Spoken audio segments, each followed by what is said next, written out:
예수님께서 직접 말씀하셨던 것처럼 내가 지금이라도 12영이나 되는 천사들을, 천군 천사를 이 땅에 호령하지 못할 줄 아느냐. 어마어마한 큰 군대를 부를 수 있음에도 불구하고 이 대적들의 손에 잡히신 이유는 딱 한 가지, 바로 인류의 죄를 대속하시기 위함이었습니다. 자, 그것은 그 자신을 온전한 희생의 제물로 드리셔서, 예수님의 피로 영원한 속죄의 제사를 드리셔서 오늘 나를 죄 가운데서 건져내시고 구원하시기 위한 것이었습니다. 자, 그럼에도 불구하고 이와 같은 참으로 숭고한 이 사명을 위해서 예수님 자신을 다 드리고 있는데, 그 와중에 가룟 유다는 얼마나 사람이 비열하고 악한지 몰라요. 자, 어두운 밤이었죠. 그러니까 가로등 하나만 없어도 깜깜하잖아요. 근데 당시에 횃불을 밝힌다고 하지만 그 빛이 퍼지는 그 범위가 그렇게 크지를 않았던 거죠. 그러니까 이 어두운 밤에 사람들이 모여 있으면, 더더군다나 우리가 지금은 좀 이렇게 익숙해져서 외국 사람들 얼굴을 보면은 구분이 좀 되지만, 저도 어렸을 때 생각을 해보면 외국 사람들은 다 똑같이 생긴 줄 알았단 말이죠.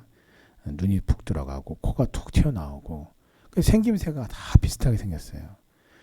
외국 사람들만 그런 게 아니라 어렸을 때는 아기들도 다 똑같이 생긴 줄로 알았습니다.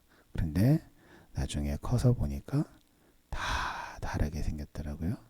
하지만 익숙치 않을 때, 그리고 어두워서 분별이 잘 되지 않으면 수염을 기르고 있는 당시의 수많은 이 유대인들, 잘 구분이 되지를 않는단 말이에요. 누가 누군지를 구분이 되지 않았으니까 확실하게 예수님을 잡으려면 예수님이 누구이신지에 대한 그런 확인이 반드시 필요했는데, 그것에 대한 사인을 미리 사전에 가룟 유다가 예수님을 잡으러 온 무리들과 사전에 약속을 한 것이죠. 내가 가서 인사에 입맞춤을 하는 그 사람이 바로 예수니까 혹행여 다른 사람은 놓치더라도 예수님을 꼭 체포하라 라는 것입니다. 그래서 만약에 오인해서 다른 사람을 예수인 줄 알고 잡다가 정작 예수를 놓칠 수 있다라는 거죠. 왜냐하면 다른 제자들이 저항할 수도 있고, 또 그들이 생각할 땐 예수님이 얼마든지 도주할 수도 있다라고 생각했기 때문이죠. 그래서 신속하고도 정확한 체포를 위해서 사전에 약속하지 않은 치밀함을 준비한 것이죠. 자, 이처럼 악인은 자기가 원하는 목적을 위해서 수단과 방법을 가리지 않습니다. 왜 수단과 방법을 가리지 않는다라고 말씀을 드립니까? 그가 사용한 그 입맞춤은요, 인사예요. 근데 그냥 인사가 아니라 평안을 나타내고 신뢰를 의미하는 그런 인사로 예수님을 잡게 한 것이죠. 그 입맞춤을 사용해서 스승에 대한 배신의 사인으로 삼았던 것입니다. 그러기에 가룟 유다는 스스로 자신이 얼마나 더 가증스러운 사람인가를 스스로 잘 드러낸 것입니다. 이 악한 세상에는 가룟 유다와 같이 양심의 화인을 맞아서 행하는 이들이 적지 않단 말이죠. 아무리 세상의 모든 이들이 가리키는 그 길이 자기에게 유익을 극대화시키는 길이다 하여도, 그래서 사람들이 다 따른다고 해도 성도는 절대로 그와 같은 처세술을 배워서는 안 됩니다. 하나님의 일은 목적뿐만 아니라 그 결과뿐만 아니라 그 일을 진행하고 처리하는 과정에서도 참되어야 한다라고 하나님은 우리에게 교훈하십니다. 그래서 목적을 위해서, 결과를 위해서 수단과 방법을 가리지 않는 것은 그야말로 악인의 특징 중에 가장 큰 특징이신 것이죠. 성경은 말하기를 사단은 자신을 광명한 천사로 위장하고, 뿐만 아니라 사단의 일꾼들도 자신을 의의 일꾼들로 위장한다라고 그렇게 말합니다. 그렇게 또 경고합니다. 이 온 세계에는 이 거짓의 가면을 쓰고 예수를 믿는 성도들을 미혹하는 사단의 일꾼들로 넘쳐납니다. 그러므로 우리에게는 절대적으로 영을 분별하는 지혜가 필요하고요. 근데 그 지혜를 따라서 우리가 지혜만을 가지고 행하는 것이 아니라 그 지혜를 어디에서 발휘해야 되냐면 바로 성경의 말씀, 성경 말씀에서 말하고 있는 핵심적인 뼈대인 교리라고 하는 하나님의 말씀에 대한 지식이 필요한 거예요. 자, 그래서 수많은 신천지들이 이 모략이라고 하는 방법을 통해서 기성교회에 잠입을 하고 새신자로 혹은 새가족으로 이렇게 잠입을 하지만 그것을 많이 다 걸러내는 그런 교회들이 있습니다. 그것은 바로 새가족 훈련을 통해서 신앙의 기초적인 부분들을 가르치고 점검하는 그 과정을 통해서 굉장히 많은, 거의 대다수가 걸러내져요. 왜 그렇습니까? 그 새신자 교육이라고 하는 교육이 다른 교육이 아니라 바로 성경 말씀에 대한 기초적인 교리적인 부분들을 묻고 확인하는 그 과정이기 때문에 그렇습니다. 그러므로 우리에게는 영을 분별하는 지혜와 그 지혜를 성령님께 우리가 간구함과 함께 더불어서 하나님의 말씀에 대한 교리적인 그런 부분들을 대한 지식이 오늘 우리 안에 필요한 것이죠.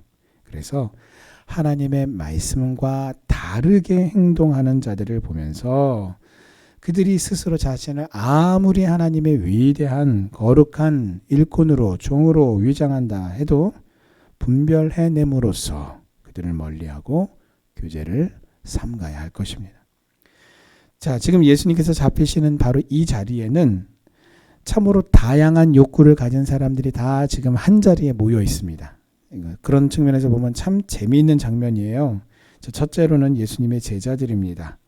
이들은 예수님을 따르면서 정치적인 출세를 꿈꾸고 있었어요. 그게 그들의 뭔가 원하는 바였어요. 그게 그들의 욕구인 것이죠. 자, 둘째는 가룟 유다입니다. 가룟 유다도 이 다른 제자들과 똑같은 어떤 그런 목적을 가지고, 하지만 거기에 플러스로 어떤 정치적인 출세가 아니라 가룟 유다가 원했던 것은 유대 나라의 이스라엘의 로마로부터의 독립을 원했어요. 간절히 그것을 원했고 그것을 뭔가 행동으로 옮기는 그런 독립투사였던 것이죠.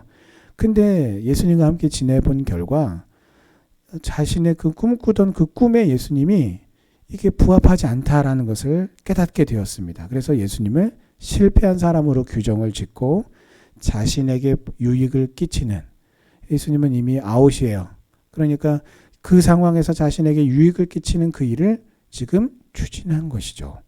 세 번째는 예수님을 잡으러 온 무리들로서 이들은 당시에 예수님을 미워하고 질투하고 죽이려고 했던 유대교 종교 지도자들의 의지를 반영한 사람들이에요. 그리고 예수님은 이들에게 잡히셨습니다. 이들의 욕구는 무엇입니까? 이들의 마음속의 욕구는 예수님을 잡는 것이고 예수님을 죽이는 것이었어요. 그 결과가 어떻게 되었습니까? 누구의 소욕대로 되었습니까? 겉으로 보면 세 번째 이 종교 지도자들의 소원대로, 그들의 원대로 다 되었다라고 말할 수 있겠죠. 왜요? 예수님을 잡았으니까요. 또 예수님을 십자가에 잡아서 못 박아 죽여버렸기 때문이죠. 그러나 오늘 이 자리에 모인 이들 중에서 그 어느 누구도 자기의 뜻대로 계획대로 된 사람은 아무도 없습니다. 왜냐하면 이 세상의 모든 일은 오직 하나님께서 작정하시고 계획한 대로 진행되기 때문이죠. 예수님께서 십자가에서 죽으시는 그것이야말로 온전한 우리를 죄 가운데서 건져내시기 위한 구세주의, 구속주의 자기 희생이었단 말이에요. 하나님의 뜻에 비추어서 정치적인 메시아를 바랬던 제자들도, 자기의 유익을 추구하던 가룟 유다도, 또 예수님을 잡아 죽이려고 했던 종교 지도자들도 모두 그 하나님의 뜻에 맞질 않았어요. 그래서 그들은 결과적으로 다 실패했어요. 결과도 실패하고 그 방법도 실패한 것입니다. 자, 그러므로 오늘 저와 여러분 역시 오직 하나님의 말씀이 이루어짐을 위해서 헌신하고 수고하고 노력할 때에 하나님의 은혜와 도우심 또 인도하심 가운데에 성공의 길을 걸을 수가 있는 것입니다. 이 성공의 길을 우리가 믿음으로 오늘도 걸어갈 때에 칼과 창이 아니라 오직 하나님의 말씀과 기도로 무장하셔서 주님의 은혜와 능력으로 힘차게 하나님의 나라를 위해 전진하는 성도님들 다 되시기를 주님의 이름으로 축원합니다. 아멘.